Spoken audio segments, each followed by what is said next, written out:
Di cream. Ano? Ano ba yun? Triumfo di... Triumfa di crema. Triumfo di creamy. Sorbetiera.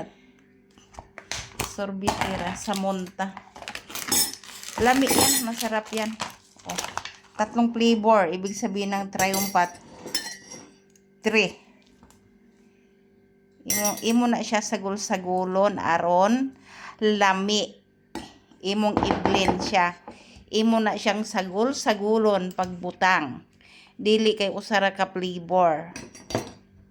O kalami sa ice cream mga unta ninyo. Dito na lang tayo magkain ng ice cream kaysa labas. Mas mahal sa labas. Nya mabitin ka pa. Kay gamay ra, bayad kag mahal. Dito. Sa Tupperware na 5 euro, pwede na. Isa lang yan dito. Yung sinandok ko Basta kanina. 3 flavor na siya. Kani Ayan na. Okay na yan. itong flavor na to, hindi ka nag-ano, caramel. Ay, iba ba yan? Siyempre, 1, 2, 3 nga eh. Kahugaw po di mo magsandok. Oy, ang dumi mo naman mag-ano, lagay